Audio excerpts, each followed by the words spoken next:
Muy buenas noches, les habla Juan Guillermo Guerrero Méndez 320-370-0091. Recuerda que tú estás en mí, yo estoy en ti, por lo tanto, nos necesitamos. Productividad humana cuántica se hace presente en el mundo desde Colombia. Hablemos de qué es ese materialismo histórico. Cuando uno lee filosofía y Marx por allá se nos mete en este tema. Pues ahora que conocemos qué es la dialéctica, responderemos que el materialismo histórico es simplemente la aplicación de este método a la historia de las sociedades humanas. Para pues entenderlo bien, debemos señalar con precisión qué es la historia. Cuando se dice historia, se dice cambio, y cambio en la sociedad. Entonces la sociedad tiene una historia, y esta historia cambia continuamente.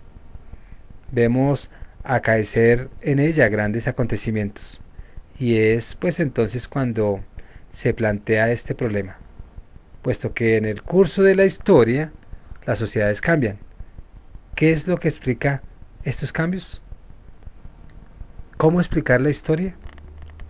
Pues se inquiere, por ejemplo, por qué razón es imprescindible pues que se produzcan nuevas guerras. Los hombres deberían vivir en paz. Pero vamos a dar respuestas materialistas a estas cuestiones. La guerra, justificada por un cardenal, es un castigo de Dios. Es la respuesta idealista, ¿no? Porque explica los mismos acontecimientos por Dios. Y es explicar la historia por el Espíritu. El Espíritu es aquí el que crea y hace la historia. Si hablamos de la providencia, es también una respuesta idealista. Hitler en Mein Kampf pues nos dice que la historia es la obra de la providencia y le agradece que le haya situado pues el lugar de su nacimiento en la frontera austriaca. Responsabilizar a Dios respecto de la historia es una teoría cómoda. Los hombres no pueden nada y por tanto nada pueden hacer para evitar la guerra. Hay que dejar hacer. Partiendo del punto de vista científico, pues podemos sostener semejante teoría. ¿Podemos hallar en los hechos su justificación? Pues no. La primera aseveración materialista en esta controversia es que la historia no es la obra de Dios, sino la obra de los hombres. Entonces los hombres pueden pueden más bien proceder sobre la historia y pueden evitar la guerra. Entonces podríamos decir que la historia es la obra de los hombres, donde según Engels, él dice que los hombres hacen su historia, cualesquiera que sean los rumbos de esta, al perseguir cada cual sus fines propios, con la conciencia y la voluntad de lo que hacen. Y esa resultante de estas numerosas voluntades proyectadas en diversas direcciones, y de su múltiple influencia sobre el mundo exterior, pues es precisamente la historia. Importa pues también que quieran los muchos individuos. La voluntad está movida por la pasión o por la reflexión, pero los resortes que a su vez mueven directamente a estos son muy diversos.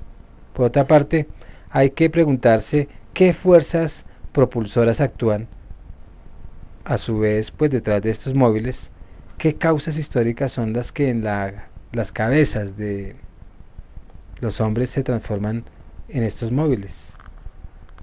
Entonces, ustedes cuando van a ese texto de Engels, nos indica que son los hombres los que proceden según sus voluntades, pero que éstas no toman siempre la misma dirección. ¿Qué es lo que determina?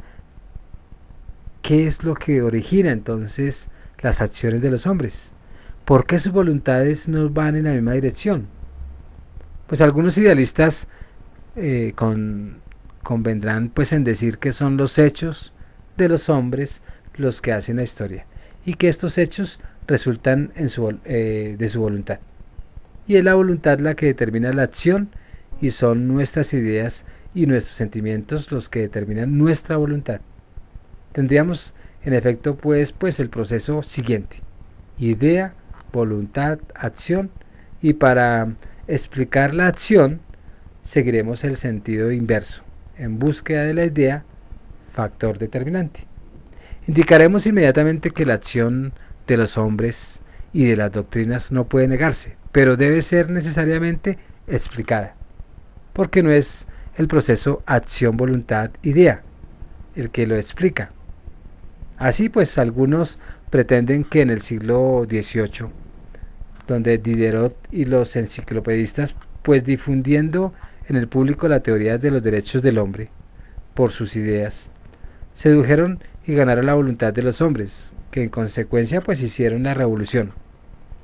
De la misma manera, pues se han divulgado en la Unión Soviética cuando existía esas ideas de Lenin, y la gente ha actuado de acuerdo con esta idea, y se llega a la conclusión de que si no hubiera habido ideas revolucionarias, pues no habría habido revolución. Y este punto de vista hace aseverar que las fuerzas motrices de la historia son precisamente las ideas de los grandes jefes, que son quienes hacen la historia. Entonces, al conocer la fórmula de la acción francesa, pues 40 reyes, de hecho Francia, se podría añadir reyes que sin embargo no tenían muchas ideas. ¿Cuál es el punto de vista materialista sobre la cuestión?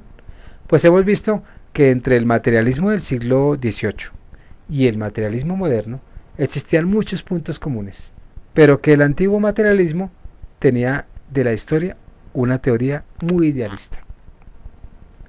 Esta pregunta no se habría hecho jamás el antiguo materialismo.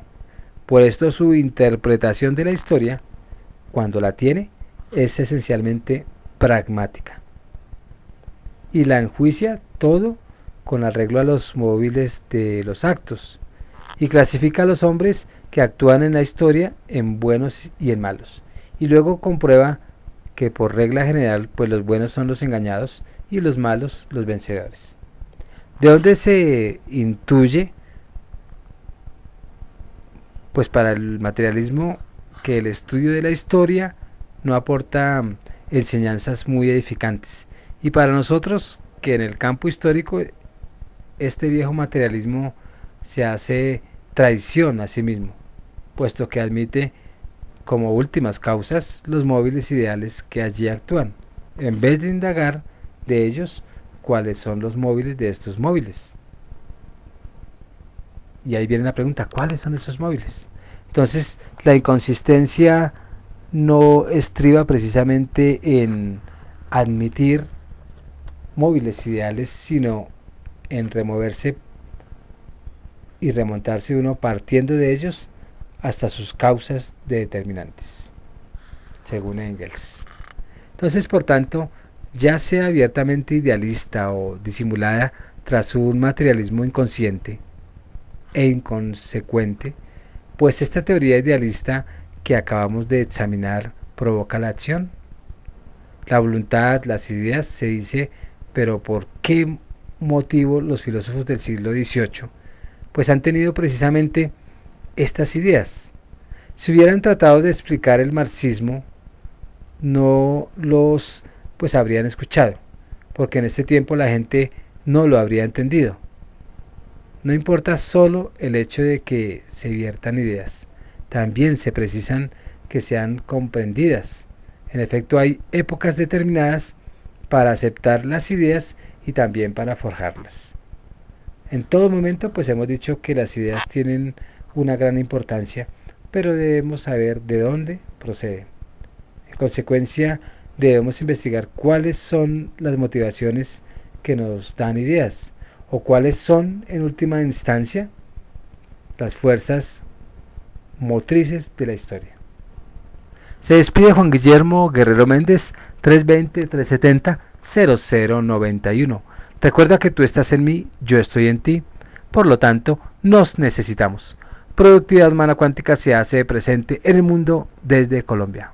Muchas gracias.